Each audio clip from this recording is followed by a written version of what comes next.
Précédemment dans Desinvox. Oui, allô. C'est qui? Vous voulez pas me dire? Je vous appelle Gorge Profonde. D'accord. Un argument supplémentaire du FN sur les questions d'économie, dont on n'a pas parlé. Bah ouais, je vous écoute. Oh mon Dieu! Mais qu'est-ce qu'on va bien pouvoir répondre à ça? C'était qui? C'était un informateur secret? Ah? Bah non. Non, pas du tout, non. Non, c'était juste pour faire un effet dramatique et faire un cliffhanger de fin. Il y avait personne au bout de la ligne en fait. Non.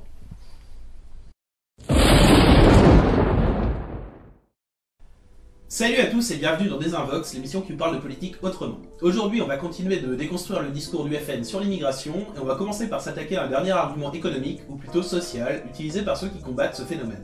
L'immigration aujourd'hui, elle est utilisée par le grand capital et la finance internationale pour nous mettre en concurrence avec les immigrés et baisser le salaire des travailleurs français.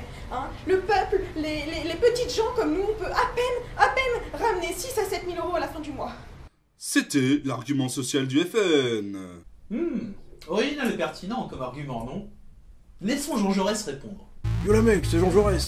Je voulais juste vous dire que cet argument était déjà tout pourri à mon époque. Dès 1910, j'avais expliqué que le seul moyen pour que les travailleurs migrés soient pas mis en concurrence avec les Français, c'était justement d'accorder les mêmes droits à tous. Et comment? En donnant des papiers à tout le monde, pour que personne ne bosse ce blague pour un salaire de misère. Autant la peine, là, fait rien qu'à répéter des trucs malhonnêtes qui étaient déjà faux il y a plus d'un siècle. Allez, bisous! Bah oui, ce qui tire les salaires à la baisse, c'est la concurrence des travailleurs sans droit, en situation irrégulière, exploitables à merci par les grandes entreprises du bâtiment ou de la restauration par exemple. Alors que si on régularise les travailleurs sans papier, le droit du travail s'applique à tout le monde. Du coup, bah, y a plus de problème en fait. Bon, à ce stade-là, le militant FN en face de vous devrait arrêter de parler d'économie pour embrayer sur l'argument civilisationnel. Cessez de parler d'argent tout le temps, ce n'est pas ce qui compte. Les immigrés sont en train de remplacer les Français, ils sont en train d'imposer leurs coutumes, notre identité chrétienne millénaire est menacée, et dans 10 ans il y aura des mosquées partout, c'est contraire au principe de laïcité. C'était l'argument civilisationnel du FN. Déjà, les faits présentés par Horatio Kane dans l'épisode précédent montrent que l'idée d'une invasion immigrée relève bien davantage du fantasme que de la réalité. Ce fantasme est entretenu de manière plus ou moins subtile par pas mal de politiques et de grands médias, mais les chiffres sont là. Bien sûr, on pourra toujours nous rétorquer... Oui mais les chiffres sont faux. C'est une odieuse manipulation socialiste. Vous le savez très bien. Et c'est pas moi qui le dis. C'était l'argument... Bon non, en fait, c'est pas un argument. Mais bon, quand on en arrive à ce niveau-là, il n'y a plus grand-chose à ajouter en fait. Parce qu'on quitte le domaine de la réflexion et de l'argumentaire pour rentrer dans celui de la paranoïa et de l'irrationnel. Pour autant, lorsque le FN parle de problèmes de civilisation, il entend dénoncer un soi-disant remplacement de la culture française par les cultures dont sont issus les immigrés, et notamment la culture islamique. La construction de mosquées, la multiplication des kebabs, le port du voile, ou encore la vente de viande halal seraient autant de preuves du remplacement de notre civilisation par une autre. Cet argument est bien évidemment malhonnête. Parler d'invasion culturelle alors que ce qui caractérise les quartiers visés, c'est bien davantage l'extrême pauvreté et l'absence de services publics que la place de l'islam, c'est exagérer débilement la situation et mentir sur les vrais problèmes. Prétendre que cette pseudo-invasion serait l'œuvre d'un groupe organisé et déterminé à imposer son mode de vie, ça relève du pur fantasme complotiste. Ce n'est pas parce qu'un kebab a ouvert dans votre quartier et a le culot de vous permettre de manger quand vous rentrez chez vous bourré à 2h du mat que nous sommes en train de devenir le califat de je ne sais quelle puissance étrangère. La vraie question, c'est de savoir si c'est réellement un problème que quelques éléments venus d'ailleurs pénètrent notre culture. Après tout, nous ne sommes pas voués à rester éternellement bloqués dans une pureté culturelle très largement mythifiée. Concernant le communautarisme qui peut exister dans certains quartiers populaires, le FN encore une fois tire des conclusions qui relèvent de la malhonnêteté ou de la paresse intellectuelle. En partant du constat que l'assimilation républicaine, terme qui pourrait d'ailleurs être débattu, connaît des dysfonctionnements, le FN en tire comme conclusion que ce principe serait mauvais en soi, et ce faisant, se contente d'aligner les slogans qui résonnent comme autant de formules magiques, alors qu'il serait beaucoup plus intéressant de se demander ce qui ne va pas et comment améliorer les choses, que ce soit en termes de politique urbaine, de mixité sociale ou d'investissement public par exemple. Demander de s'intégrer pleinement à la vie d'un pays à des gens dont la situation économique et sociale est désastreuse, qui sont parqués dans des ghettos, qui subissent parfois le racisme et que l'on accuse de tous les maux de la société, c'est parfaitement illusoire. Ce qui est vrai pour les immigrés d'aujourd'hui était déjà vrai pour les Portugais, les Polonais ou les Italiens d'antan. Et pourtant, ils étaient blancs et chrétiens. Donc on ferait mieux de s'occuper des problèmes sociaux au lieu de raconter systématiquement n'importe quoi. Pourtant, raconter n'importe quoi, l'extrême droite sait faire. Ainsi, pour étayer leur thèse, certains militants n'hésitent pas, sur internet, à créer des faits divers de toutes pièces ou à truquer des unes de journaux et à répandre leurs mensonges sur les réseaux sociaux ou sur leurs médias soi-disant alternatifs. Un immigré qui touche 20 000 € de RSA par mois, un musulman qui égorge sa femme pour un sandwich au jambon, c'est toujours le même genre d'histoire, et c'est 9 fois sur 10 des grosses conneries. Dans le jargon des internets, on appelle ça des hoax, et des groupes comme les debunkers de rumeurs, par exemple, se sont fait une spécialité de les traquer. De même, les militants d'extrême droite, dirigeants du Front National en tête, n'hésitent pas à invoquer et dévoyer de grands principes républicains pour faire passer des questions sans intérêt pour des problèmes sociétaux majeurs. Vous voulez un exemple ? La laïcité. Le principe de laïcité désigne la neutralité absolue de l'État en matière de confession religieuse allant de pair avec la liberté religieuse individuelle. Contraindre les enfants à manger du cochon ou prendre des arrêtés pour interdire la construction de mosquées, donc remettre en cause la liberté religieuse, tout en voulant inscrire la tradition chrétienne de la France dans la Constitution, donc remettre en cause la neutralité de l'État, c'est l'exact opposé de la laïcité. Le Front National ne défend pas la laïcité, il est son pire ennemi. Ainsi, le FN ment quand il présente l'immigration comme une menace pour notre civilisation. Il ment quand il présente l'immigration comme une menace économique, et il ment quand il présente l'immigration comme une menace sociale. C'est clair, net et incontestable. Mais au fait, pourquoi fait-il ça? Le FN serait-il tout simplement un parti fondamentalement raciste? Raciste, moi? Non, mais vous êtes con, quoi. Vous croyez vraiment que j'en ai quelque chose à foutre? Des négros, des rabzouz, les mecs qui mangent pas de jambon, les mecs qui font du tam-tam sur les Tchétchènes. Croyez-moi, de mon quartier, on s'entend pas, hein, ceux-là. Puis moi, franchement, les seuls Roumains que je croise, c'est ceux qui nettoient mon pare-brise quand je descends sur la côte. Non, en vrai, j'en ai rien à branler. Par contre, les cons, là, les grouillots, le peuple, bah eux, ils voient bien que c'est la merde, hein. Mais bon, on va quand même pas leur dire que c'est de la faute des patrons, parce que, déjà, c'est nos potes. Et puis, la vérité, ça rapporte rien. Voilà, les cons, à un moment donné, si tu veux que ça continue à rapporter quelque chose, bah faut qu'ils restent cons. Moi, j'aurais bien fait syndicaliste, hein, comme ça, mais bon, j'ai pas la vocation. Vous voyez, franchement, à la fête de l'UBA, en train de vendre des andouillettes en devant international, non, mais... Non, nous, on leur vend de la haine. Les Arabes, les musulmans, les clodos, je sais pas quoi... Enfin, voilà, tout ce qui leur ressemble pas, quoi. Vous savez, les minables. Les minables, ce qu'ils adorent, hein, c'est pouvoir taper sur plus minable qu'eux. Ils ont l'impression que ça les fait grandir. Bah... Bon, du coup, nous, en fait, on transforme la haine en espoir. Des humanistes, en fait, hein. On leur vend du rêve. Et les rêves, ça palpe.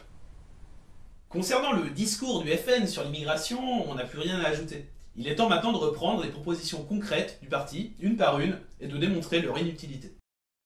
Réduire en 5 ans l'immigration légale de 200 000 entrées par an à 10 000 entrées par an. Nous l'avons vu, l'immigration légale ne coûte pas d'argent à la France. En revanche, la limiter de manière aussi drastique, c'est ouvrir un boulevard à l'immigration illégale qui tire les salaires vers le bas et dont la répression coûte très cher. Enfin, il ne faut pas oublier que les étudiants étrangers représentent 60 000 personnes par an en France et que c'est 6 fois plus que le nombre total d'immigrés tolérés par le FN. Si on s'en tient aux ressortissants européens, c'est près de 4 fois plus. La proposition de limiter à 10 000 entrées par an est donc complètement délirante. Instaurer un grand ministère de l'Intérieur, de l'immigration et de la laïcité afin d'assurer la cohérence et la coordination des politiques publiques dans ces 3 domaines. Ok, mais en fait, le ministère de l'Intérieur est aussi le ministère du culte. Du coup, il s'occupe de la laïcité. Et il gère l'immigration aussi. Du coup, c'est déjà le cas en fait. Ce ministère publiera chaque trimestre les chiffres et statistiques détaillés du nombre de titres de séjour délivrés, du nombre de naturalisations octroyées et du nombre de reconduites à la frontière effectuées. Ouais, mais c'est déjà le cas aussi en fait. Du coup, c'est bien de proposer. Hein. Appliquer la priorité nationale à l'embauche et au logement. Bah ouais, les Français d'abord, ça a toujours été le grand truc du Front National. D'ailleurs, en temps de crise, c'est porteur, hein. Sauf que dans les faits, ça marche pas. Ça a déjà été tenté, en France notamment dans les années 30, et ça n'a eu aucun effet sur la courbe du chômage. Les mesures prises en 1932 à l'encontre des travailleurs immigrés ont fait baisser leur nombre de 2,9 millions en 1931 à 2,2 millions en 1935. Dans le même temps, le chômage a augmenté de 73%. Ce n'est donc pas l'immigration qui fait monter le chômage, mais bien les politiques économiques. Réserver les allocations familiales aux familles dont un parent au moins est français ou européen. Ou européen? Non mais c'est quoi là? Il y a plusieurs types d'immigrés en fait. Le problème du FN c'est pas l'immigration, c'est certains immigrés. Bon là c'est un peu raciste en effet. Et puis merde, pourquoi européens ils devraient s'en foutre, ils sont pour sortir de l'Europe? Mettre en œuvre une politique de coopération renforcée, notamment avec les pays d'Afrique. Les aides au développement seront subordonnées à une coopération étroite avec les autorités françaises s'agissant des flux migratoires et des procédures d'expulsion des clandestins vers leur pays d'origine. Comment dire? Je vous laisse juger. Ah tiens, Mobutu. Ça gaz. Je voulais te parler d'un truc. Tes potes là qui viennent chez nous. Non mais ils sont sympas, hein. Mais bon, déjà ils salopent tout, et puis nous ça nous arrangerait de plus les avoir. Donc je sais pas, tu peux peut-être faire un truc, genre tu leur cales un flic derrière le cul, t'en zigouilles si tu veux, hein. Enfin tu les empêches de partir, parce qu'on est plus chez nous, quoi. C'est pas possible. En fait, vous voulez me sous-traiter un boulot, mais vous me donnez quoi en échange de ça? Bah qu'est-ce qu'on me donne en échange? Non mais bah je sais pas, tiens par exemple, si tu le fais bien, le mec il vient plus, hein. Et bah on n'arrêtera pas de te filer tes aides au développement. Mais en fait, nous sommes un grand pays, nous ne touchons pas d'aide au développement, là. Non mais voilà, non mais si tu commences comme ça, mais comment veux-tu qu'on coopère, sérieusement? Interdire les manifestations de soutien aux clandestins. Ce qui est bien, c'est la contradiction entre cette mesure et la soi-disant volonté du FN de s'afficher comme un parti défendant une liberté d'expression étendue. Ouais, en gros, c'est cool, hein. Le FN est pour le droit de manifester et pour la liberté d'expression, mais que sur les trucs avec lesquels il est d'accord. Study the pros. Faire exécuter dans leur pays d'origine les peines d'emprisonnement prononcées contre les étrangers grâce à des accords bilatéraux passés avec les pays dont sont originaires les ressortissants les plus représentés dans les statistiques françaises de la délinquance. Déjà, cette forme de sous-traitance serait un abandon d'une part de notre souveraineté nationale, puisque la justice et l'exécution de ces décisions en sont une composante. Et puis, franchement... Tiens, Mobutu, pendant que je te tiens, tu reconnais? C'est Moutard, c'est la France. Il a volé une mobilette à Bobigny. Donc en fait, ce qu'on s'est dit, c'est que ce serait pas mal qu'il fasse la prison chez toi. Puis en échange, bah nous on continue à exploiter tes mines d'uranium, et puis on te file toujours pas de pognon, ok?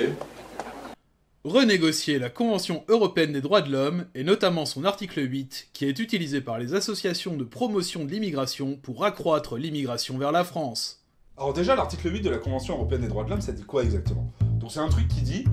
Toute personne a droit au respect de sa vie privée et familiale et de sa correspondance. Il ne peut y avoir ingérence d'une autorité publique dans l'exercice de ce droit que pour autant que cette ingérence est prévue par la loi et qu'elle constitue une mesure qui, dans une société démocratique, est nécessaire à la sécurité nationale, à la sûreté publique, au bien-être économique du pays, à la défense de l'ordre et à la prévention des infractions pénales, à la protection de la santé ou de la morale, ou la protection des droits et libertés d'autrui. Mais déjà, c'est quoi le putain de rapport avec l'immigration dans ce truc-là? Il y en a pas en fait. Par contre, il y a un truc qui est intéressant. C'est que le FN, en gros, est pour un état dans lequel la police peut rentrer chez vous sans mandat, peut ouvrir votre courrier et le lire, peut fliquer vos gosses, peut... Study the pros.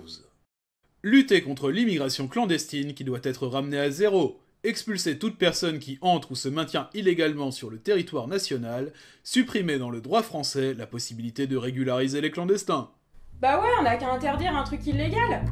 Non, mais on pourrait aussi abolir les excès de vitesse. Non mais plus sérieusement, la question elle est pas de savoir si on est pour ou contre cette mesure, c'est juste qu'elle est pas applicable. À moins de mettre un flic derrière chaque citoyen pour guetter ceux dont le titre de séjour arrive à expiration, d'entourer le pays de fils barbelés électrifiés et de cramer tout le budget de l'État dans la chasse aux sans-papiers.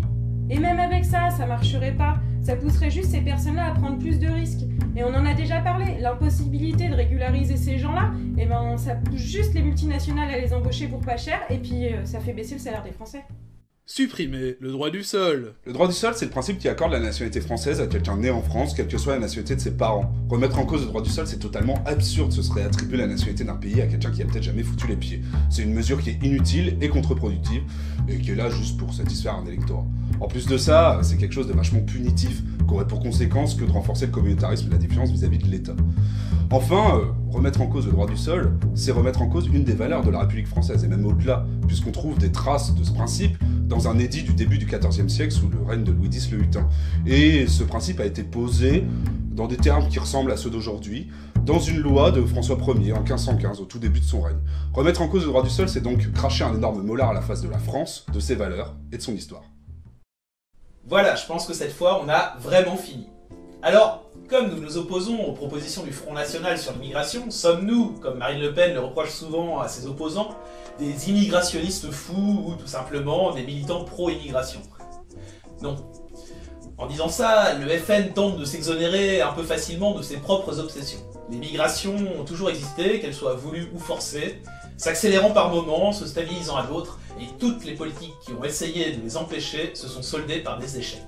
On peut se réjouir de cette situation ou la déplorer, mais se positionner pour ou contre l'immigration, c'est à peu près aussi pertinent que de se positionner pour ou contre la météo.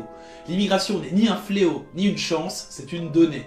Dès lors, il faut la prendre en compte et l'accompagner pour qu'elle ne soit pas source de tensions catastrophiques pour tout le monde.